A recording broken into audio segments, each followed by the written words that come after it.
ఇవి ఇప్పటివరకున్న వార్తల సమాహారం. నమస్కారం. ఇక వివరాల్లోకి వెళ్తే, ప్రజల ఆస్తులు కాపాడుకోవాలంటే అధికార వైసీపీ ప్రభుత్వాన్ని గద్దె దింపి సీఎం జగన్మోహన్ రెడ్డిని ఇంటికి సాగనంపాల్సిన అవసరం ఎంతైనా ఉందని కాకినాడ పార్లమెంట్ నియోజకవర్గ ఉమ్మడి కూటమి అభ్యర్థి తంగెళ్ల ఉదయ్ శ్రీనివాస్ పేర్కొన్నారు.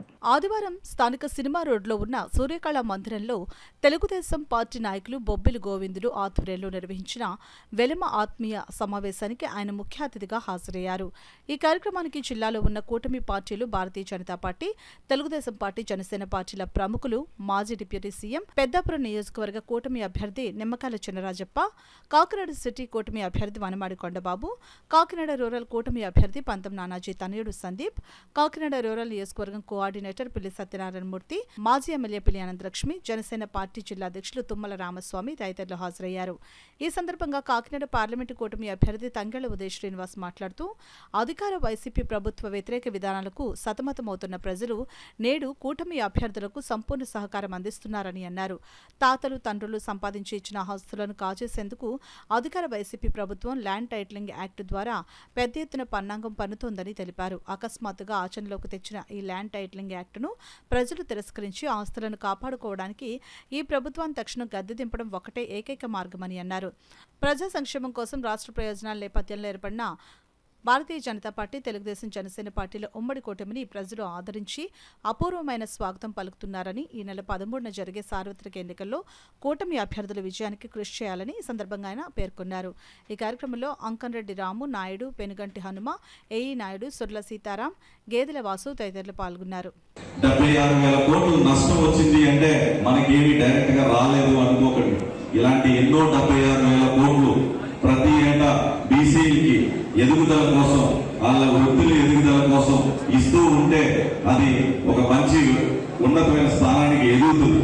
కానీ ఇలా వచ్చే అన్నింటినీ కూడా ఆపేసి 76,000 కోట్లు బీసీలకు చేరవలసింది డైరెక్ట్ గా దోచేసుకున్నారు, దారి మళ్ళీ చేశారు.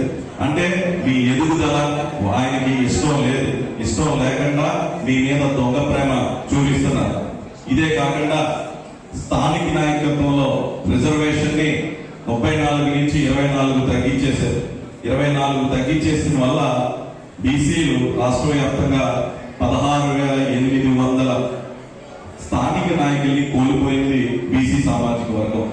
అంటే 16,800 మంది స్థానిక నాయకుల్ని కోల్పోవడం అంటే వాళ్ళు మీకు కూడా ఉంటే మీకు ఎంత ఉపయోగపడదు, బీసీ సామాజిక వర్గం ఎదుగుదలకి ఎంత కృషి చేద్దరు, అది కృషి చేసేటోళ్ళు కూడా లేకుండా రిజర్వేషన్ తగ్గించి 16,800 మందిని స్థానిక నాయకత్వాన్ని కోల్పోయేలా చేసింది ఈ జగన్మోహన్ రెడ్డి ప్రభుత్వం.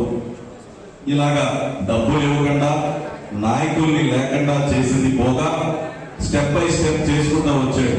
అంటే మీ తరఫున పోరాడేటోళ్ళని తగ్గించేసి, మీకు డబ్బులు ఇవ్వకుండా, నిధులు ఇవ్వకుండా జీరో చేసేసి, తర్వాత మీ పైన ఓన్లీ బీసీల పైన సుమారు 10,000 కేసులు పెట్టి చిత్రహింసలు పెట్టిన రాక్షస ప్రభుత్వం ఈ వైసీపీ జగన్మోహన్ రెడ్డి ప్రభుత్వం. డబ్బులు తీసేసుకుని, నాయకత్వాన్ని లాగేసుకుని మీ మీద కేసులు పెట్టి చిత్రహింసలు పెట్టింది ఈ జగన్మోహన్ రెడ్డి ప్రభుత్వం. వచ్చే ఎన్డీఏ కూటమిలో మేనిఫెస్టో చూశారు. మేనిఫెస్టో ఎంత బాగుంది, కేవలం బీసీల కోసమే తయారు చేసిన ఒక మేనిఫెస్టోలా ఉంది. అసలు ఆ టైటిల్ చూడండి, జై హో బీసీ. జై హో బీసీ అన్న బీసీలకి ఏం న్యాయం చేయగలేదు. దీనికన్నా ఒక మంచి పదం బీసీని ఆకట్టుకునేలాగా టైటిల్ మనస్ఫూర్తిగా పెట్టమనండి.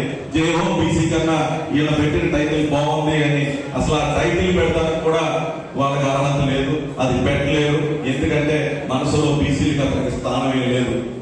ఇది కాకుండా బీసీ సామాజిక వర్గాన్ని అన్ని విధాలుగా ఆదుకునేది ఇప్పటి నుంచి కాదు, ఇప్పటి నుంచో 40 ఏళ్ళ నుంచి ఆదుకునేది తెలుగుదేశం ప్రభుత్వం.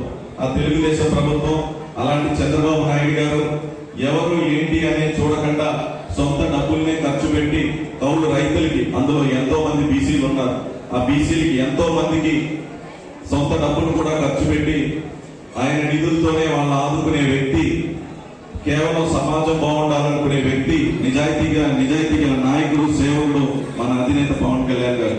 అలాగే కేంద్ర సహకారం కోసం మోడీ గారిని చేర్చుకున్నాం ఈ కూటమిలో. దాన్ని చేర్చింది పవన్ కళ్యాణ్ గారు. ఈ ముగ్గురు ఏకమయ్యారు. ఏకమవుతాం అంటే మన రాష్ట్రాన్ని 12.5 లక్షల కోట్లు అప్పులు పాలు చేసేశారు. ఆ 12.5 లక్షల కోట్లు అప్పులు అయిపోతే మనకేంటి అని అనుకోకండి. దానికి చేసిన అప్పులకి మాకు వడ్డీ కట్టాలి. ఆ వడ్డీ కట్టాలి అన్నా కూడా అప్పులు తీసుకురావాల్సిన పరిస్థితి. సో ఆ 12.5 లక్షల కోట్లకి మీ మీద ఏం భారం పడుతుంది అనేది నేను చెప్తాను. పెంచేసిన 8 సార్లు పెంచేసిన ఎలక్ట్రిసిటీ బిల్లు మీ దగ్గర నుంచి వసూలు చేస్తున్నారు. చెత్త పన్ను మీ దగ్గర నుంచి వసూలు చేస్తున్నారు. ఇంటి పన్నుని పెంచేసి మీ దగ్గర నుంచి పన్ను వసూలు చేస్తున్నారు. ఆర్టీసీ ఛార్జీలు పెంచేసి మీ దగ్గర నుంచి వసూలు చేస్తున్నారు. వేయవలసిన రోడ్స్ వేయలేకపోతున్నారు. బీసీ కార్పొరేషన్ లో నిధుల్ని ఇవ్వలేకపోతున్నారు. అలాగా అన్ని కూడా మనకు రావాల్సినయే, మనకి చేరవలసినయే మన దగ్గర నుంచే వసూలు చేసి ఈయన 2,50,000 కోట్లు నేను సంక్షేమానికి ఇచ్చానంటున్నాడు. కానీ చేసిన అప్పు 12.5 లక్షల కోట్లు. అంటే మిగతా 10 లక్షల కోట్లు ఏమైంది? 10 లక్షల కోట్లు ఏమైంది అని ఒక్కసారి ఆలోచించండి. ఆయనంతటా ఆయన నోటుతోనే చెప్పిన నంబర్ 2.5 లక్షల కోట్లు నేను సంక్షేమం కోసం ఖర్చు పెట్టానంటే చేసిన అప్పు 12.5 లక్షల కోట్లు. అంటే మిగతా 10 లక్షల కోట్లు ఏమైంది? ఈ అప్పులకు వడ్డీ కట్టడం కోసం దేశంలోనే ఎక్కువ ధర పెట్టి పెట్రోల్ అండ్ డీజిల్ కొనేది మన ఆంధ్రప్రదేశ్. మనకి ఎందుకు ఈ దౌర్భాగ్యం? పెట్రోల్ అండ్ డీజిల్ ధరలు తగ్గించేస్తాను, ఎలక్ట్రిసిటీ ధరలు తగ్గించేస్తాను, ఆర్టీసీ బస్ ఛార్జీలు తగ్గించేస్తాను అని చెప్పి మనల్ని మోసం చేసి ఒక్క ఛాన్స్ అని పైకి వచ్చి మన వెన్నెలకు విరిచేసిన ప్రభుత్వం ఏదైనా ఉంది అంటే ఈ వైసీపీ జగన్మోహన్ రెడ్డి ప్రభుత్వం. ఇవన్నీ చేసుకుంటూ వచ్చారు. ఇంక యాక్షన్ 13వ తారీఖు. అంటే మమ్మల్ని మన వెలమనే కాదు, అన్ని వర్గాల ప్రజలు కూడా అంటే మనకి స్వేచ్ఛ లేకుండా చేస్తున్నారు. మన హక్కులకి కూడా మన స్వేచ్ఛ లేకుండా చేస్తున్నారు. మన ఆలోచన విధానం మన సొంతంగా మాట్లాడడం కూడా లేదు. ఆ విధంగా అందరినీ భయపెట్టే పరిస్థితి వచ్చింది. అలాంటి భయపెడుతున్న సమయంలో వెలమ సోదరులు ధైర్యంగా సమావేశం పెట్టి తెలుగుదేశం పార్టీ నాయకులు కార్యక్రమం మద్దతు ఇస్తున్నారే నిజమైన నాయకులు అని సందర్భంగా తెలియజేస్తున్న మీ అందరికీ కూడా. అందుకే ఈ గొప్ప సమావేశం జరుగుతున్నారు. అయితే ఈ రోజున ఏదైతే ఈరోజు వెలమ సోదరులు ఉన్నారో మనందరూ కూడా గతాన్ని గుర్తు చేసుకోవాల్సిన అవసరం ఉంది. ఈ రోజున వెలమలో కూడా గొప్పవాళ్ళు ఉన్నారు, పేదవాళ్ళు ఉన్నారు, మధ్యవర్తులు ఉన్నారు. అలాగే అన్ని వర్గాల ప్రజలు కూడా పేదవాళ్ళు గొప్పవాళ్ళు ఉంటారు. మన వెలమ సోదరులంతా బలహీన వర్గాలు. ఈ రాష్ట్రంలో బలహీన వర్గాలు ఎంతో మంది ఉన్నారు. ఈరోజు మనకి దేశానికి స్వాతంత్రం వచ్చింది 1947. దేశానికి స్వాతంత్రం వచ్చింది కానీ బలహీన వర్గాలకి మనకి స్వాతంత్రం రాలేదండి. నేను చెప్తాను ఈ మాట, రాలేదు. దేశానికి స్వాతంత్రం వచ్చింది, అందరూ సంతోషించారు. అందులో మనం ఉన్నాం బలహీన వర్గాలు. కానీ బలహీన వర్గాలకి మనకి స్వాతంత్రం రాలేదు. ఎందుకు రాలేదని చెప్తానంటే బలహీన వర్గాలంతా కూడా ఆర్థికంగా ఇబ్బందులు ఉండడం, రాజకీయ చైతన్యం లేదు, రాజకీయంగా ఉన్నవాళ్ళు లేదు, ఎవరు లేరు. అలాంటిది దేశానికి స్వాతంత్రం వచ్చినప్పుడు బలహీన వర్గానికి స్వాతంత్రం మరి ఎప్పుడు వచ్చిందండి? దేశానికి స్వాతంత్రం వచ్చినా బలహీన వర్గానికి నిజమైన స్వాతంత్రం వచ్చింది 1982లో ఎన్టీ రామారావు తెలుగుదేశం పార్టీ పెట్టిన తర్వాతే స్వాతంత్రం వచ్చిందంటే చిన్న సమయం వల్ల నాన్నగారు రావడం కావాలండి ప్రచార కార్యక్రమంలో. దానికి చింతిస్తూ ముందు ఇప్పుడు మన ఎన్నికల వేళ ఏదైతే మన గౌరవ కాబోయే కాకినాడ సిటీ శాసనసభ్యులు శ్రీ కొండబాబు గారు హామీ ఇచ్చారో దానికి కాకినాడ లోకల్ పోటీ చేస్తున్న మంత్రులు కూడా కంప్లీట్ సహకారంతో కోఆర్డినేషన్తో ఆ హామీలు నెరవేర్చడానికి ముందుకు తీసుకెళ్తారని తెలియజేస్తూ అన్ని చోట్ల కూడా రిపోర్ట్స్ అయితే చాలా స్ట్రాంగ్గా తెలియజేస్తూ ఉంది. రాబోయే ప్రభుత్వం ఖచ్చితంగా మీ అందరూ కూడా మీ సహకారాలు అందించి మద్దతు తెలిపి కాకినాడ రోడ్లో 2 రోడ్లు గ్లాస్ పై వేసి కాకినాడ సిటీలో ఒక సైకిల్ పై ఒక గ్లాస్ పై వేసి అక్కడ మెజార్టీతో గెలిపిస్తారని ప్రార్థిస్తున్నాను.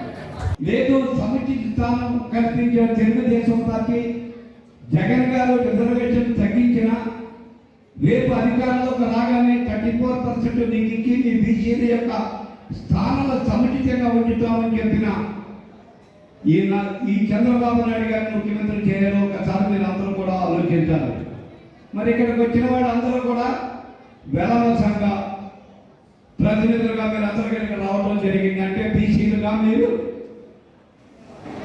మరి తెలుగుదేశం పార్టీలో మీకు సముచిత స్థానం ఇచ్చిన తెలుగుదేశం పార్టీలో కూడా వెలమ సంఘానికి ఒక సముచిత స్థానం ఇచ్చిన ఘనత తెలుగుదేశం పార్టీకి దక్కింది అని చెప్పి ఎర్రనాయుడు గారు కానీ నాయుడు గారు కానీ అలాగే అయ్యల్ పాత్రుడు గారు కానీ ఇక్కడ వాసు గారు కానీ ఇక్కడ భవానీ గారు కానీ ఆదిరెడ్డి అప్పలరావు గారు కానీ ఇలాంటి వాళ్ళందరినీ కూడా వెలమ సంఘంలో రాష్ట్ర స్థాయిలో కేంద్ర స్థాయిలో సముచిత స్థానం తెలుగుదేశం పార్టీ వెలమ సంఘం సభ్యులు ఇచ్చిందని చెప్పి ఒకసారి మీరు అందరూ కూడా జ్ఞాపకం ఉంచుకోవాలని చెప్పి సభాముఖంగా అందరికీ కూడా